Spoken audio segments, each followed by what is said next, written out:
Hello, I'm David Holm, and I'd like to welcome you to Family Talks. On Family Talks today, we have two very special guests, JD and Rhonda Reed. They are global servants in Bolivia, and so we are really happy to have you with us today. Thank you. It's good to be here. Now, you're not in Bolivia right now, but tell us how things are going in Bolivia and what's up with you folks. No, we're not. We are currently at the Mission House in Parchment Valley, and we've been here for a few months. We were supposed to start our U.S. assignments the beginning of July, but we left Bolivia a little bit earlier than that because of the pandemic.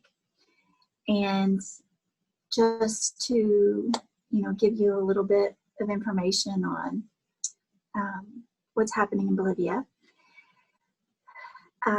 Bolivia went into a lockdown, like military lockdown, in March, and everything shut down. We couldn't leave our house. JD could go out one morning a week and go to the grocery store walking. He took carry-ons with him. And we were inside for 40 It started on March 15th. We were inside for like almost 50 days. Yeah. And there were a couple repatriation flights that were put together by different embassies, and we found somebody to watch our house, which is very important so it doesn't get robbed. One of the teachers at Nathan's school.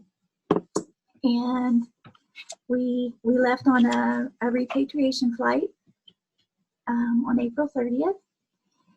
And the pandemic has continued to get worse and worse and worse in Bolivia, in the communities we serve. Conservatively, 80% of the people in those communities have had COVID. Wow. All of our leaders have had COVID. And most of our leaders have lost at least one family member, some more, immediate family members. Wow. One of our dentists lost both of her parents.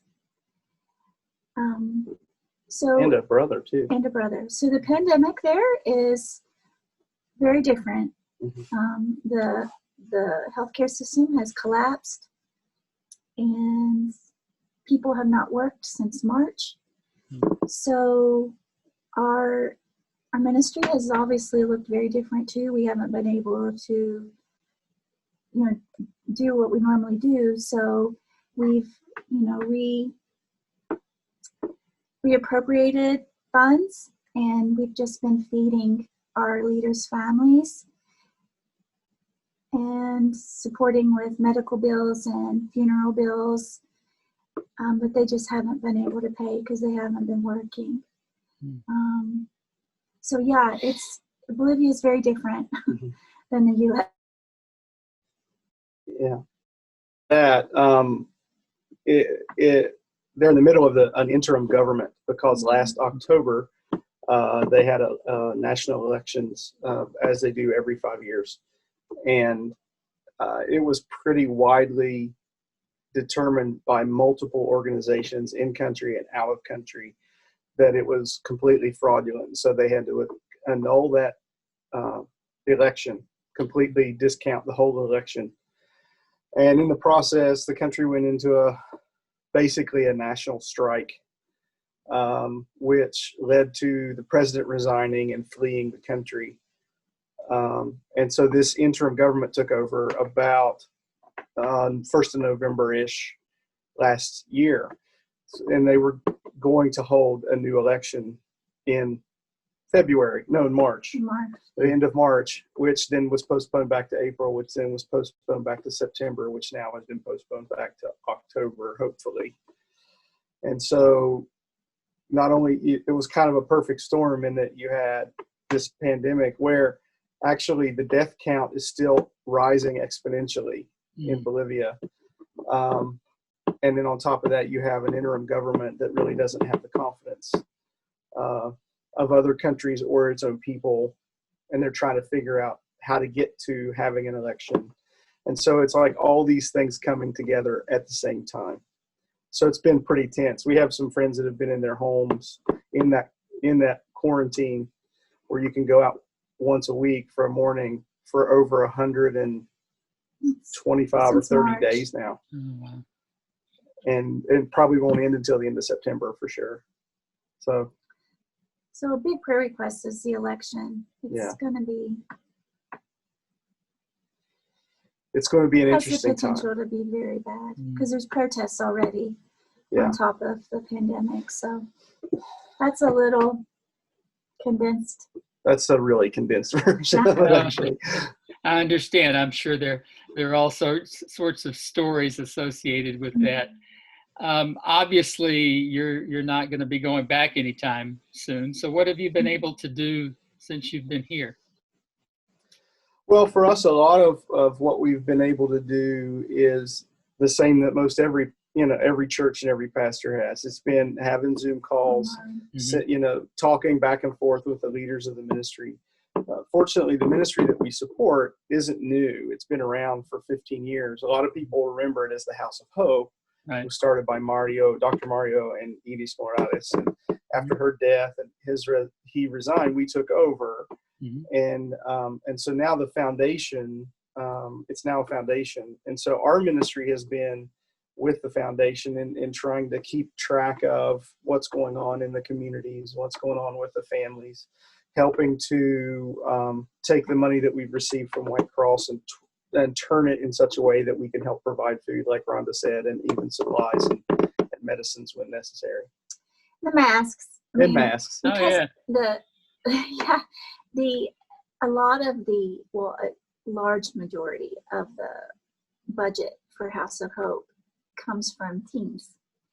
And because of the political unrest in the fall, we couldn't have any teams. And then all the spring and summer teams were canceled because of the pandemic. And so it really hurt our budget. Mm-hmm. And so the masks, that's a story in its own that just God just laid that literally in our laps. So that has helped, bring the ministry back in the black. But it's just been really trying to keep up the support for the ministry. Now JD's job with his other job hasn't really changed because it's a lot of it's done on internet. He hasn't been able to go to Ecuador or the Dominican Republic or the different places he was scheduled to go, but I'll let him talk about that. But his job hasn't changed a whole lot. Yeah, I was in with a little Cuba conversation not too long ago. Yeah. So that's the Masters of Theological Studies program through Palmer. In Spanish. In Spanish, right. Yes. Yes. And so it's online and fully in Spanish. And when people ask me what it's about or how it functions, I tell them it's like the Palmer Seminary, West Virginia Extension 2.0. Yeah. Because here basically that Eastern and Palmer now, but it was Eastern when it started, has pioneered distance learning, theological education for 25 years. Most all of us in West Virginia have our master's degrees or doctorates now because of Eastern, because of Palmer.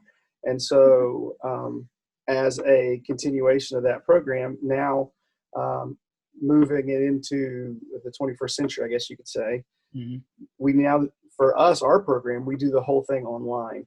And we're fortunate enough that we have enough missionaries and Hispanic, Latina professors that we can do the program completely in Spanish and some Portuguese even too for the folks in Brazil. Yeah. That's exciting. I do want to go back to just a couple of things. One, Rhonda mentioned the masks, and how many masks did folks in West Virginia make for you guys? Do you remember what the final tally was? Well, Go ahead. It wasn't just West Virginia. Now West Oh, Virginia was a okay. All huge right. part of it, but we had masks from Washington, Oregon, California, Nebraska, New Jersey, Georgia, Indiana, Indiana. Illinois, Yeah. about 16 states. Just people that have connections to House of Hope. And our colleague, we have a colleague we work with in Bolivia, Sarah Nash, she's out of Washington State. Mhm. So her connections too Good. helped. But 10,033 masks we mailed to Wheaton College. Yeah, and well over half of those, probably Yeah. somewhere around 60% of those came from West Virginia. That's exciting, and they reciprocated by sending you a check for those, and that's They Yes, did. they did. a They very did. very Yes. important thing. You mentioned you were back in the black, and I just kind of want Yeah. to make sure people understood exactly where that came from. And the other question was, I mean, a lot of us certainly know what the House of Hope is, but maybe for someone who's watching this and either doesn't know you guys or isn't quite familiar with that, see, I still use the old terminology. Would you It's fine. would you just talk a little bit about exactly what that is? Yeah. Well, originally when it started, the House of Hope started as a way to reach out to indigenous communities in and around Cochabamba.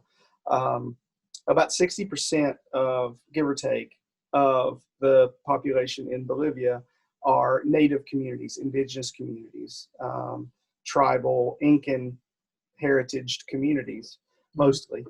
And there's a big concentration of those in the mountains. And so Mario and Edis lived in Cochabamba and saw a need there. And basically it began as they partnered with pastors and churches they had worked with in the seminary.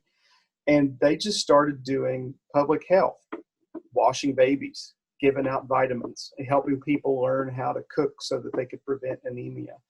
And it went from there. And so in the course of just over 16 years now, it has touched, it's either helped start or it's worked with over 60 different ministries localized in communities in and around the city of Cochabamba and the provinces outside. We do three main things. We have three main focuses. Foci, I don't know how you say that. The first is health and wellness. The second is leadership development. And the third is church empowerment. So in terms of health and wellness, we partner with probably 25 local dentists and probably more than 10 local doctors. And we do medical and dental clinics that are mobile that go around the city in different locations. And those are provided for by White Cross grant that we receive every year from the American Baptist Women's Ministry. And we take local doctors and we go into churches that have invited us to come in, and they'll have a Saturday. Sometimes it's a Sunday. Not just churches. Not just churches, Center. but all Yeah. churches. Mm-hmm. And we'll go in and we'll do a medical clinic or a dental clinic while they do like a one-day VBS or a discipleship day or something, an evangelism outreach event. And so it helps us to give them a vehicle to reach into their communities. And so It's not just the clinic. They do teaching too. Right. Like they health do a lot of teaching, education prevention. and things like that. And so there were 30 of those last year. We had 20 dental clinics and 10 health clinics, medical clinics. And so that's a big part of what we do. And it's a big part of, a lot of times if a team will come to the house in Cochabamba, they'll usually be weighed down with vitamins or ibuprofen or a lot of things. And you can ask any team that's come from West Virginia in recent days. They're really expensive. Brought a lot of gummy vitamins. We also do leadership development. We meet monthly with the group of leaders. It's around, if they're all there, it's around 70 leaders that we work with, but usually it's about 25 that come a month. And we pray together and we share stories. And one of the things we encourage them to do is to work on each other's ministries, not just focus on what they're doing in their local event, but when we bring teams in, we'll have people from other ministries come and help us so that we all can work together as a community of faith. And then church empowerment wise, that's where the teams come in. We'll have teams that will come in and partner with a local church. And sometimes it's helping them to build bathrooms for children's ministry. Sometimes it's helping them to we had a number of teams come in and help build a sanctuary for an indigenous community. And we don't build it for them. We come in and we tell them, for every person we bring, you have to provide somebody. And they have to provide some of the economic resource of it too. Yeah, and that way they have ownership in what they're doing, and it empowers them to do local ministry in ways that we would never think of, that actually work best for their communities, in their models and their ways. And so that's basically what we try to do on a macro level. And we do that through Carmen and Richard. Pre-COVID, right? Right, pre-COVID. And Carmen and Richard lead that, and they basically run with those ministries, and they keep them all together and keep them moving forward. And we partner with them to help with international ministries to help make that happen. For those that don't know, Carmen and Richard are the directors. Yeah, they're our local directors. They're a husband and wife team, and they have 3 daughters, and they live in the